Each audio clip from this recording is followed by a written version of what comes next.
अब ये ऐसे मामला चल नहीं सकता आयशा, जिस तरीके से ये चलाने की कोशिश कर रहे हैं।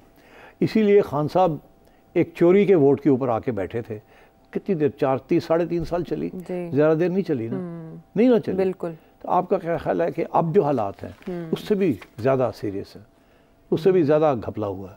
तो इसलिए मैं समझता हूँ कि जितनी जल्दी एक नेशनल कंसेंसस क्रिएट किया जाए टू रिजॉल्व दीज इश्यूज़, मैं ये समझता हूँ ये जो इनिशिएटिव है ये शहबाज शरीफ साहब से नहीं आ सकता। फिर ये सिर्फ दो लोग हैं इस मुल्क में जो इसको कर सकते हैं, और तीसरा बंदा है जो कि इसके ऊपर अंगूठा लगा सकता है। इनिशिएटिव लेने वाले नवाज शरीफ साहब हो सकते हैं। अच्छा। और इनिशिएटिव को आगे बढ़ाने वाले आसिम मुनीर साहब हो सकते हैं। अच्छा। और फाइनल अंगूठा लगाने वाले इमरान खान साहब हो सकते हैं। Okay. ये 3 लोग हैं जो कि मामले को तय कर सकते हैं, ठंडा कर मगर सकते हैं। ठंडा नहीं तय करना पड़ेगा, ठंडे वाली बात अब गुजर गई है। अच्छा। हाँ, अब क्या होगा क्या नहीं होगा वो फिर हम बातें करेंगे आगे जाके। अब इसमें आज़ाद कश्मीर के मामले को लेकर तो ख़त का भी कंटेंट आया सामने कि इमरान खान साहब ने कहा है वो आर्मी चीफ को कश्मीर के मामले पे ख़त लिखेंगे कि फ़ौज और अवाम को आमने सामने नहीं होना चाहिए। तो इसका मतलब है कि एक serious concern Azad Kashmir serious concern है। मैं आपको बता दूं, मेरी इंफॉर्मेशन के मुताबिक जो कुछ कश्मीर में हुआ उसके जो फैसले हुए हैं वहाँ, वो इस गवर्नमेंट ने नहीं किए। आप समझ रहे हैं? जो कुछ जब कश्मीर, मैं कहना नहीं चाहता, जब चिंगारी लगी हुई थी, मैं नहीं कहता जल रहा था, वो तो फिर इंडियन एजेंट्स कहते हैं, चिंगारी लगी थी, एक स्पार्क था। मोहसिन नकवी साहब तो आयरलैंड बैठे क्रिकेट देख रहे थे। इसका क्या मतलब है? इसका ये मतलब है कि फैसले कहीं और होते हैं और कुछ लोगों को तो पता भी नहीं होता क्या फैसला हुआ। हाँ, वट उन्होंने 18 अमेंडमेंट का रीज़न दिया कि उसके बाद कश्मीर के मामला अलग हैं, जो उन्होंने एक्सप्लेनेशन दी जब उनसे कहा गया। कश्मीर के मामला अलग वक्त कोई नहीं है। अच्छा। Kashmir is not an autonomous thing, सारा सेंट्रल गवर्नमेंट और फ्रैंकली इस्टेब्लिशमेंट फैसले करती है कश्मीर के बारे में। बिकॉज सबसे ज़्यादा साबोटाज इंडिया की जो है वो उस इलाके में है, तो वो नेशनल सिक्योरिटी का इशू बन जाता है। इसलिए इस्टेब्लिशमेंट बड़ा कड़ी नज़र रखती है कि वहाँ क्या हो रहा है क्या नहीं हो रहा, किसको आना है किसको नहीं आना, ताकि हाथ से ना निकल जाए, कोई ऐसी बात ना हो कि कोई साजिश शुरू हो जाए वहाँ मुल्क के ख़िलाफ़। तो मगर ये है कि अब बलूचिस्तान में भी आपको इसी किस्म का मसला आपको नज़र आ रहा है। अब पहले आपको फाटा में भी आ रहा था ना, और अभी ख़त्म नहीं हुआ वो। अभी भी वहाँ वही नारे लगते हैं जो पहले लगते थे। मैं तो रिपीट भी नहीं कर सकता वो नारे। और अब आज़ाद कश्मीर में ये बात शुरू हो गई है, कल को गिलगित में शुरू हो जाएगी, फिर कहाँ जाएंगे आप? तो इसलिए मैं समझता हूँ कि हमारे जो हुक्मरान हैं उन्हें सोचना चाहिए कि ये इस वक्त लड़ाई झगड़े नहीं होने चाहिए, रास्ते हल निकालने चाहिए। और अगर अपनी ज़ात को और अपने प्रोफेशनल करियर को कुर्बानी देनी है तो देनी चाहिए मुल्क के लिए। ठीक है। जो मोहसिन नकवी साहब कह रहे हैं कि हमसाया मुल्क के साथ ताल्लुक़ निकल रहा है इस कशीदगी का, वो सबूत दिखाएंगे। तो जल्द इंतज़ार करेंगे कि अगर वाकई चिंगारी को वहाँ आग बनने में मदद भारत की तरफ से मिल रही है तो सबको पता चलना चाहिए ये बात भी। लेकिन देखिए, मैं आपको बताऊँ आयशा, ये अवाम कंस्पिरेसी थियरीज नहीं अब मानती। अच्छा। कि हर चीज़ में भारत का हाथ है। इसमें कोई शक नहीं है कि भारत की पूरी कोशिश है कि आग लगाई जाए, मुख्तलिफ इलाकों के अंदर लड़ाई झगड़े कराए जाए। इसमें स्टेटेड पॉलिसी है उनकी जी। और एविडेंस भी है कि टेररिज्म जो हो रही है उसके पीछे एक जो हाथ है वो उनका है। मगर क्या ये जो फौरी तौर पे जो हुआ है वहाँ, ये इसमें कोई डायरेक्ट इंटरवेंशन है या कोई रॉ का हाथ है? मैं नहीं समझता।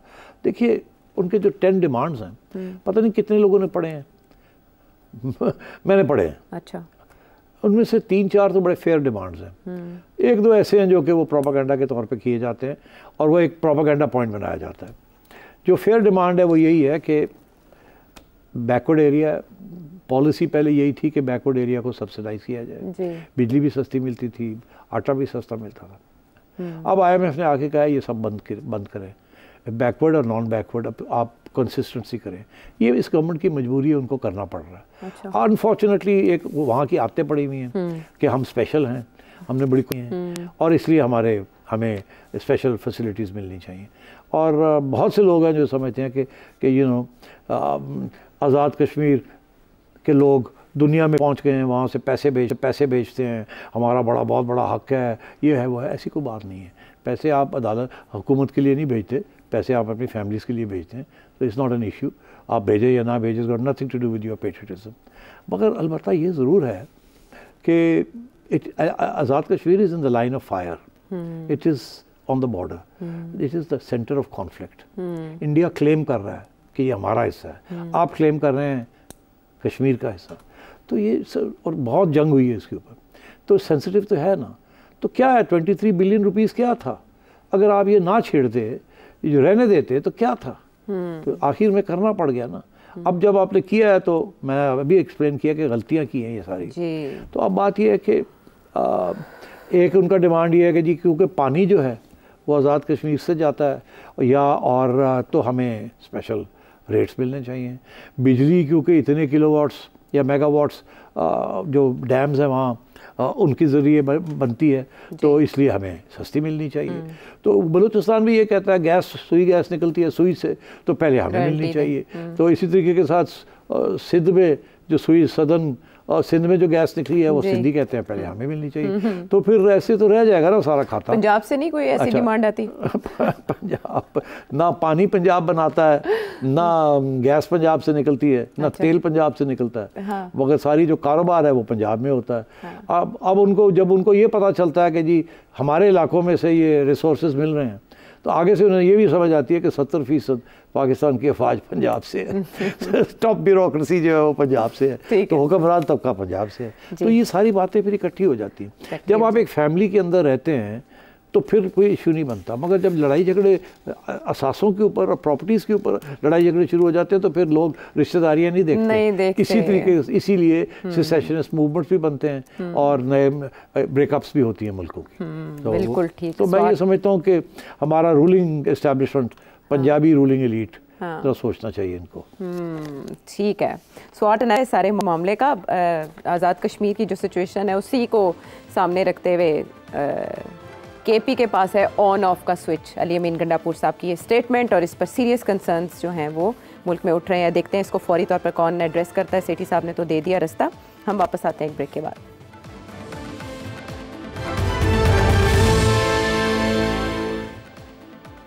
Welcome back to the show. अब आपके सवालात अच्छे खासे सवाल हैं। इनमें से सबसे पहले कराची से अली साहब क्या जानना चाह रहे हैं? इमरान खान की दौरे हुकूमत में आखिरी कुछ मंथ में आप कहते थे कि अब जो है वो पानी चूल्हे पे रख दिया गया है, और फिर आपने कहा था कि अब भाप बनना स्टार्ट हो गई है, और फिर आपने कहा था कि अब ये पानी के अंदर बुलबुले निकलना स्टार्ट हो गए। तो उसके बाद इमरान खान साहब की हुकूमत चली गई थी। हुकूमत की तरफ जुडिशनरी का हाथ जो है थोड़ा सा मजबूत हो रहा है, और दूसरी तरफ से नवाज शरीफ साहब जो है वो एस्टेब्लिशमेंट के थोड़ा सा अगेंस्ट जाने की कोशिश कर रहे हैं। तो आपको नहीं लगता कि पानी जो है उसमें थोड़ी थोड़ी सी भाप बनना स्टार्ट हो गई है?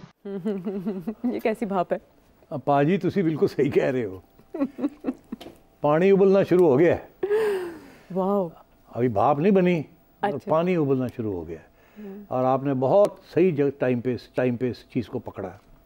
मैं 1 महीने से ये बात कर रहा हूँ कि ये जो एक क्लैश बन रही है बिटवीन जुडिशरी एंड एस्टेब्लिशमेंट, और गवर्नमेंट जो है वो ना इधर की है ना उधर की है।